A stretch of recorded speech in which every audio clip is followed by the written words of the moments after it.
Hello everyone, SS education with others চ্যানেলের পক্ষ থেকে তোমাদের সকলকেই স্বাগতম। আশা করি তোমরা সকলেই ভালো আছো। আজ আমরা ষষ্ঠ শ্রেণীর ইতিহাসের 3 নম্বর অধ্যায় ভারতীয় উপমহাদেশের প্রাচীন ইতিহাসের ধারা অধ্যায়টির ছোট বড় সমস্ত প্রশ্ন নিয়ে আলোচনা করব।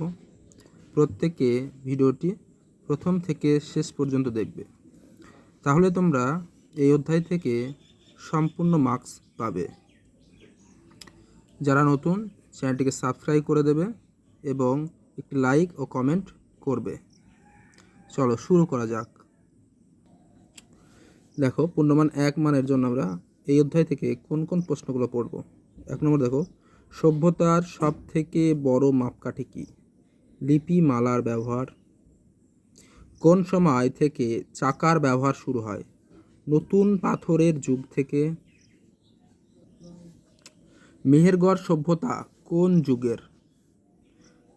মেহেরগড় সভ্যতা অবস্থান কোথায়?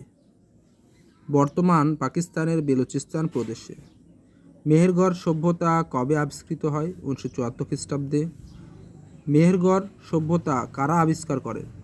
ফরাসি প্রত্নতাত্ত্বিক জ্যাফ হ্যাসোজারেজ এবং রিচার্ড মেডো। এই দুটি প্রশ্ন 6 এবং 7 দাগের খুবই গুরুত্বপূর্ণ প্রশ্ন।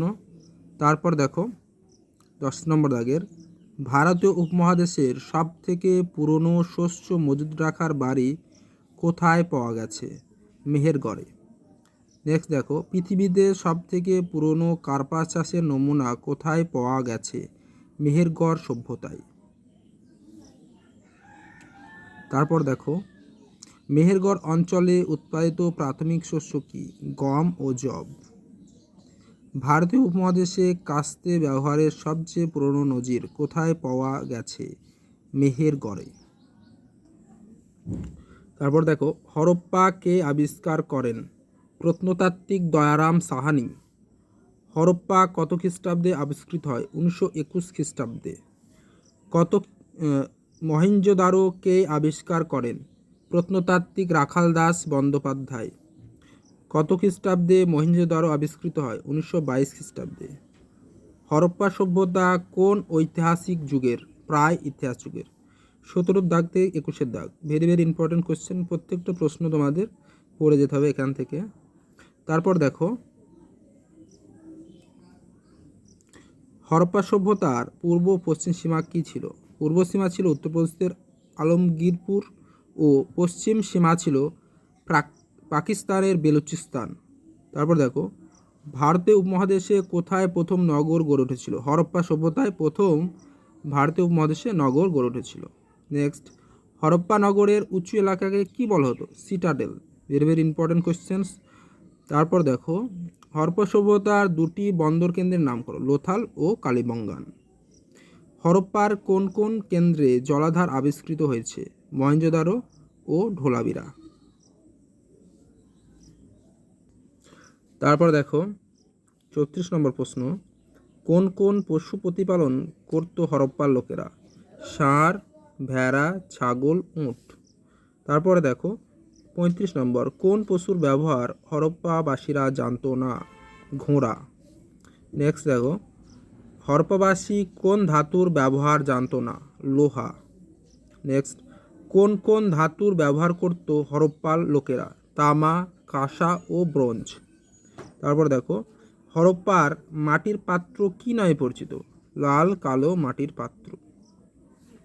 নেক্সট দেখো, হরপ্পা সভ্যতার গয়না শিল্পে কি কি ব্যবহার হতো? সোনা, তামা, শাঁখ, হাতির দাঁত, ল্যাপিস ল্যাজুলি পাথর। নেক্সট দেখো, হরপ্পার সিলমোহরগুলি কিসের প্রতীক রূপে ব্যবহৃত হয়ে থাকে? হরপ্পার অর্থনীতি ও ধর্মবিশ্বাস। তো নেক্সট দেখো, লোথাল। লোথাল কথার অর্থ কি? মৃতের স্থান। লোথাল কথার অর্থ মৃতের স্থান। তারপর দেখো, হরপ্পা সভ্যতায় ব্রোঞ্জের নারী মূর্তি কোথায় পাওয়া গেছে? মহেঞ্জোদারোতে।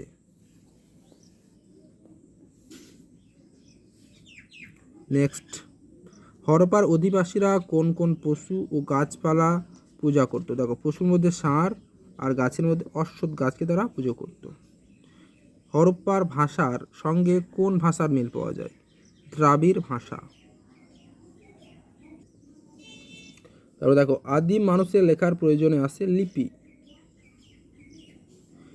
তারপরে দেখো গ্রাম ও নগরকে কেন্দ্র করে গড়ে ওঠে সভ্যতা। নেক্সট দেখো নতুন পাথরের শেষের দিকে চাকার ব্যবহার শুরু হয়। তারপর দেখো মেহেরগড় মূলত একটি কৃষি নির্ভর সভ্যতা। তারপরে দেখো 16 নম্বর হরপ্পা সভ্যতার বাড়িগুলি তৈরি হতো পোড়া ইট দিয়ে। নেক্সট হরপ্পা সভ্যতার প্রতিটি বাড়িতে থাকতো কুয়ো ও শৌচাগার। হরপ্পা সভ্যতা ছিল তামা ও ব্রোঞ্জ যুগের সভ্যতা। নেক্সট ভারতীয় উপমহাদেশে হরপ্পাতেই প্রথম নগর দেখা দিয়েছিল। তারপর দেখো হরপ্পা সভ্যতার স্নাগার আবিষ্কৃত হয়েছে মহেঞ্জোদারোতে। নেক্সট দেখো হরপ্পা সভ্যতার মাটির পাত্রগুলি হচ্ছে লাল কালো মাটির পাত্র নামে পরিচিত। হরপ্পাবাসীর প্রধান গৃহপালিত পশু উট। ড্যাশ ব্যবহার জানতো না হরপ্পা লোকেরা। আগের আমরা পড়েছি দেখো ঘোড়ার ব্যবহার জানতো না হরপ্পার লোকেরা। তারপর দেখো হরপ্পাবাসী মৃতদেহকে কবর দিত। নেক্সট দেখো লোথালে জাহাজঘাটা ও সমাধিক্ষেত্র পাওয়া গেছে। নেক্সট দেখো হরপ্পা সভ্যতার ইতিহাস জানার গুরুত্বপূর্ণ উপাদান সিলমোহর থেকে আমরা হরপ্পা সভ্যতার ইতিহাস জানতে পারি। তারপরে দেখো সঠিক উত্তর নির্বাচন করো। 2 নম্বর দাগ মেহেরগড় সভ্যতা ছিল একটি গ্রামীণ সভ্যতা। মেহেরগড় সভ্যতার নিদর্শন পাওয়া গেছে বোলান গিরিপথের নিকটে। নেক্সট দেখো হরপ্পা একটি নগরকেন্দ্রিক সভ্যতা। হরপ্পা সভ্যতা ছিল সিন্ধু উপত্যকায় অবস্থিত। নেক্সট দেখো হরপ্পা সভ্যতার বাড়িগুলি কী দিয়ে তৈরি হতো? পোড়া ইট দিয়ে। সিটাডেল এলাকায় সম্ভবত বাস করত ধনী ব্যক্তিরা। নেক্সট দেখো ধোলাবিরা কেন্দ্রে অবস্থিত হয়েছে জলাধার। নেক্সট হরপ্পা সভ্যতায় উন্নত নগরের শাসনের নমুনা ছিল জল নিকাশি ব্যবস্থা। নেক্সট দেখো হরপ্পা সভ্যতার নগরের নকশাগুলি হতো চৌকো আকারের। হরপ্পা সভ্যতার কারিগরি শিল্পে ব্যবহৃত হতো ধাতু ও পাথর। লোথার কথার অর্থ মৃতের স্থান। নেক্সট দেখো মহেঞ্জোদারোতে পাওয়া গেছে একটি ব্রোঞ্জের তৈরি নারী মূর্তি। এবার দেখো স্তম্ভ মেলানো, আমরা 1 নম্বর স্তম্ভটা তোমরা মেলানোটা ভালো করে দেখবে। দেখো ঠিক কোনটি ভুল, ঠিক ভুলটা তোমরা বেছে নির্দিষ্ট করে এই প্রশ্নগুলো ভালো করে পড়বে। ঠিক ভুল। তারপর দেখো বেমানান শব্দটি খুঁজে বার করো।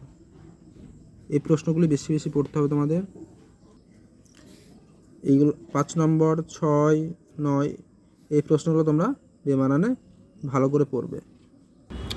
দেখো পূর্ণমান 2 ও 3 মার্কসের জন্য তোমরা কোন কোন প্রশ্ন পড়বে। প্রথম দেখো তোমাদের পড়তে হবে এটা মেহেরগড় কোথায় অবস্থিত? কত খ্রিস্টাব্দে কে মেহেরগড় সভ্যতা আবিষ্কার করেন? নেক্সট দেখো 23 নম্বর প্রশ্ন হরপ্পা সভ্যতাকে তামা ও ব্রোঞ্জ যুগের সভ্যতা বলা হয় কেন? নেক্সট দেখো সিটাডেল বলতে কি বোঝায়? সিটাডেল কিভাবে তৈরি করা হতো? নেক্সট 30 নম্বর দেখো মহেঞ্জোদারোর জলাধার সম্পর্কে কি জানা যায়? নেক্সট দেখো 34 নম্বর প্রশ্ন হরপ্পা সভ্যতায় কি ধরনের বাড়িঘর পাওয়া গেছে? সেগুলিতে কারা থাকতেন বলে মনে হয়? তারপর দেখো 35 নম্বর প্রশ্ন মহেঞ্জোদারো স্নাগার সম্পর্কে কি জানা যায়? নেক্সট দেখো হরপ্পা সভ্যতায় পাওয়া মাটির পাত্র সম্পর্কে কি জানা যায়? নেক্সট দেখো হরপ্পা সভ্যতার লিপি সম্পর্কে কি জানা যায়? এই প্রশ্নটি সবথেকে গুরুত্বপূর্ণ প্রশ্ন এই অধ্যায়ের, ভালো করে পড়বে এই প্রশ্নটি তোমরা। দেখো পূর্ণমান 5 মানের জন্য আমরা পড়ব এখান থেকে প্রথম প্রশ্নটি মেহেরগড় সভ্যতার 3টি পর্বে কি ধরনের বদল লক্ষ্য করা যায়? তারপর দেখো হরপ্পা সভ্যতার নগর পরিকল্পনা কী রকম ছিল। এই অধ্যায়ের সবথেকে গুরুত্বপূর্ণ একটি প্রশ্ন, ভালো করে পড়বে এই প্রশ্নটি তোমরা। তারপরে দেখো 6 নম্বর প্রশ্ন, হরপ্পাবাসীর অর্থনৈতিক জীবনের পরিচয় দাও। এই প্রশ্ন কটি পড়লে তোমরা এই অধ্যায় থেকে সম্পূর্ণ মার্কস পাবে। আজ এখানেই শেষ করলাম।